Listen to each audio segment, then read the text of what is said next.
What's happening, Midwest Street Talk fam? Welcome back to another powerful episode where we shed light on the real stories of the homeless, addicted, and mentally unstable. If you're new here, hit the subscribe button and join the Street Warriors where we stand up for those who need a voice. Let's get it. Hey man, thank you for kicking it with Midwest Street Talk, man. Who I got here today with me? Mike Murphy. What's up, Mike? So they call you Painter Mike, right? Yeah. That's what's happening. Man, where you from? Illinois. Illinois? Yeah. What part is that? Granite City. Okay. By East St. Louis and Madison. Okay. Yeah. Yeah, see, I know what St. Louis is. I'm from Chicago, but I don't know all the places in Illinois, you know. Okay, well, what brought you here? I was traveling around painting hospitals, and I met a chick in New London. After I come down here to paint the hospital, we met at a bar. 2 kids later, I'm still here, and she's gone. My condolences. Okay. So I've stayed here. you stayed here, okay. Yeah, for my other 2 boys that I fought forever to try to get, but I didn't get them. Did you guys get married? No. Okay. That makes sense. Okay, so are you currently homeless? Yes, I am. How long have you been in this situation? Be 4 years in August. 4 years, jeez. What happened? Where were you at last?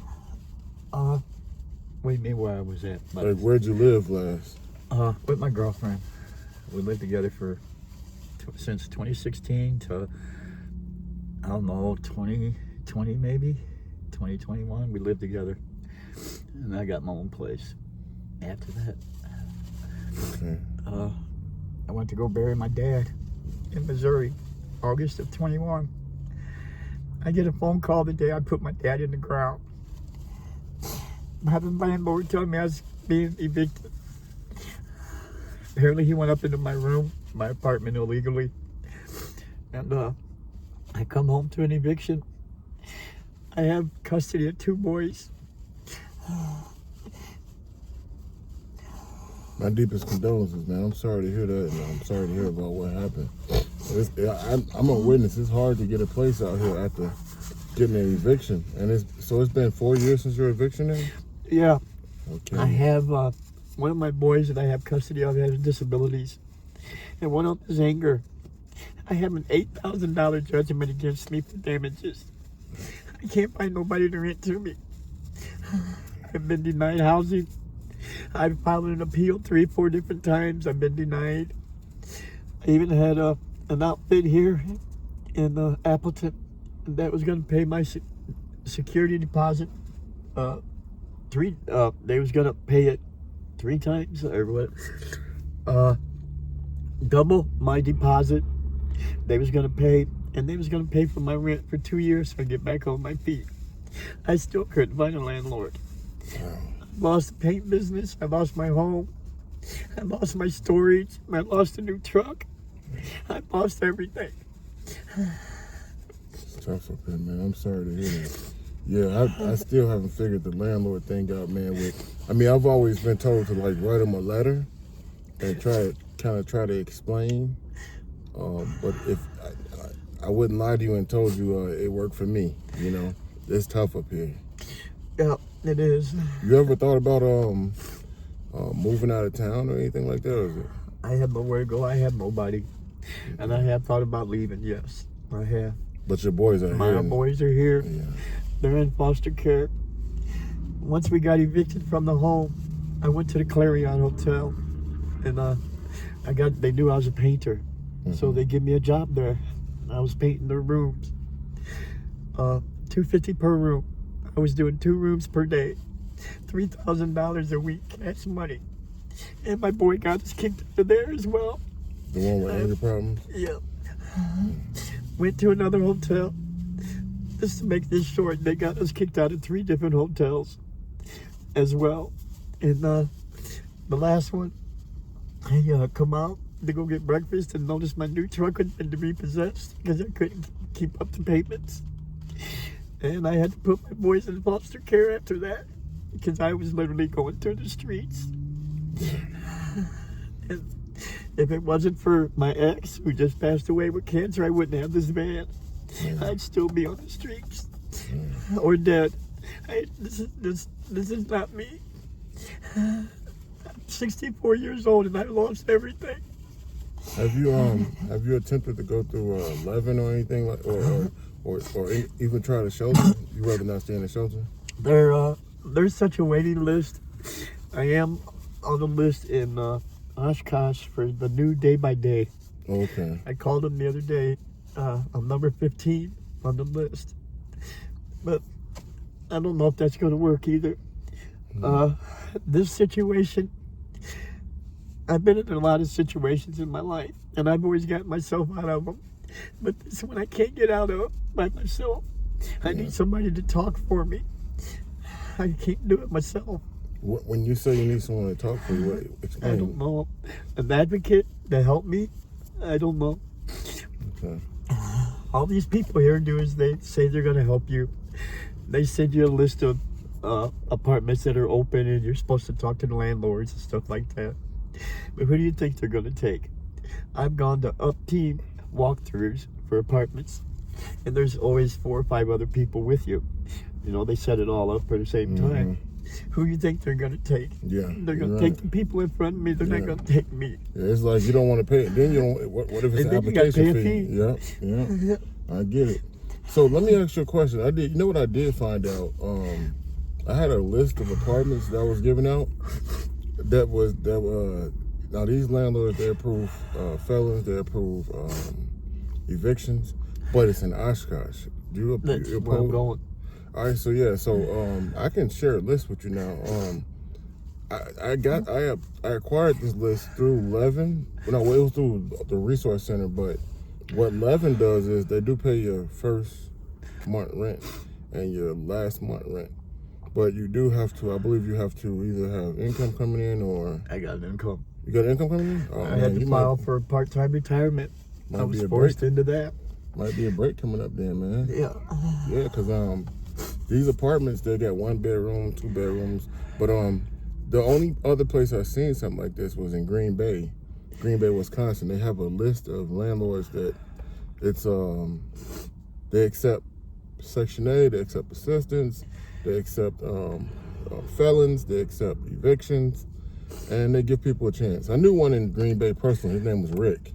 Now, Rick, that's another guy. I want to give you his number just in case you decide to go to Green Bay. He has some pretty nice apartments, and he loved workers.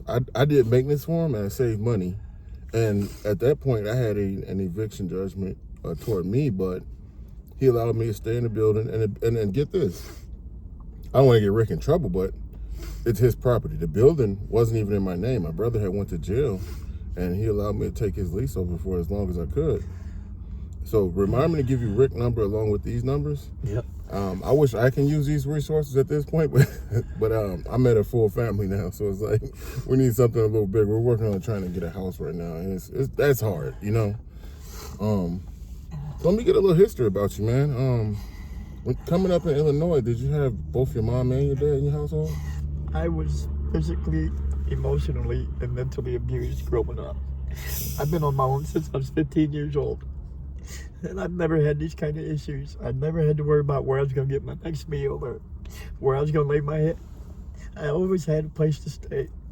So I brought myself up. 15. 15 years old. They come and got me twice. And the third time they just let me go. And I have been on my own since. And when did you start your business, man? That sounded like that was pretty lucrative. I started painting in Illinois for an alderman, and I'm self-taught painter, and I'm pretty damn good too. I got good references. Man, I hear they call you Painter Mike. Yeah. There was an ad in the Press Record for traveling somebody. They was looking for somebody to travel and paint hospitals. Mm-hmm. I thought, what the hell? With everything going on here at home, I'm jumping on this. And I answered the ad. And the guy sent me the money to go to Gardendale, Alabama, to the hospital where he was at the time. And I met up with him, and we talked. Started off at $8 an hour. He gave me a brush, and told me to go paint a metal door frame in an emergency entryway. I got a $2 raise right there. I went there 10 minutes and got a $2 raise, and he looked at me and said, I can tell you're a painter by the way you picked up that brush and the way you're sweet. And I got a $2 raise right there. And I traveled for years, 4, 5, 6 years, painting hospitals and courthouses. And then they was adding an addition to the one in New London, Wisconsin. Mm-hmm. And that's where I met Lisa Styling. Big mistake. 2 kids later, that was a messed up situation too. She was a alky drunk, and I wound up fighting for them boys, and I didn't get them, but I'm still here because I knew eventually that they would reach out to me, and they both did. When they turned 18, they both reached out to me and said that they had heard what had taken place and that it should have never happened, and they were told by one of their aunts that everything that was told in court wasn't true. Man. So I got the shaft there. Whew. That feels good though to hear your children got a chance to hear the true story. Yep. That's the only reason I stayed here. I thought it would be easier for them to contact me if I was to stay here. And I did. Of all the states I've been to, why do I stay in Wisconsin? This state sucks. It's my opinion. But yeah, I'm still here. And I have custody of my last 2 boys, Hunter and Noah. And Noah has some issues. And to be honest with you, I just don't know if I want to get him back. I don't want to have to worry about this again. Mm-hmm. Go to work, get called home from the police because of him, get called home from my job to go pick him up from school. He's a handful. Is there some kind of medication for that, or is it counseling? Or? Yeah, I tried counseling with it. Mm-hmm. If I couldn't take him, my ex-girlfriend, which is now passed, she would take it. Both of the boys. But all they would do is just blame each other. Yeah. Or they would shrug their shoulder. I did that for almost 2 years, and it didn't work. So I stopped because I was pissing my customers off, leaving the job early, taking my boys to counseling if Jennifer couldn't. I mean, these boys have torn my life up. I fought for 4.5 years for them. And I finally got them in 2016. February 2016, I've got them. Full custody. I love them unconditionally, but I just don't know if I want to do this again. This hit me. Yeah, well, man, I'm gonna provide the the little help that I can provide, and with the resources, and man, we can definitely stay in touch. I mean, now you have my number again. I know you had it at first, but now you got my number again. We could definitely stay in touch on trying to figure things out in other ways. And I would love to be a voice for you if you needed a voice to speak. I'm an advocate, so that works in my advance. It don't work much for me, but it usually works for everybody else. So yeah, I can definitely. That ain't right. Man, if you only knew, man. I wouldn't mind helping the homeless too. I mean, there's so out there that want to be out there. Yeah. Because when I was in Appleton, I'd make a little money here and there, and I'd get a hotel room, and I would offer for a couple of them to come to stay. They didn't want to. Mm-hmm. They didn't want no part of it. I don't know how they can do it. Yeah. I don't know how I've survived this long. Yeah, my boys. That's what's kept me going. It's my 2 boys. Yeah, I see that. Time for you to give yourself a break, though, man. We're gonna look into that information for you. Let me ask you a question. If somebody wanted to donate to your cause, do you have a Cash App or something? Yep. You mind mentioning it real quick? Mama's Family Only. MOMMAS. Family Only. Okay. And no numbers. That's it. Mama's Family Only. Yeah, and a $sign. That's unique. All right. And then let's say somebody wanted to reach out to you on social media. Do you have a Facebook or Instagram or something? Yes. Maybe you can help me with that in a minute. Sure. I don't know. It's a long story on that one too, but yes, I do. What's the name on your Facebook? Mike Murphy. And Murphy is MURPHY. Okay. All right. Well, hey Mike, look, I'm gonna cut this short so I can give you an update. Plus, we gotta get the kids. We're gonna catch up with you on the update later on, and preferably it's gonna be some really good news. I feel like it is, and let's everything we go through, we have to remember it's making us tougher for something else. So I mean, I can see you going back into painting, man. I can see all that you went through. It had to have made you stronger. I'm still going. You know what I don't mean? know what keeps me going. Yeah, man. It's getting cold. It ain't getting. It is cold. I don't sleep. You're going somewhere. You're gonna make it somewhere here. And like I said, I'm here to be an advocate for you.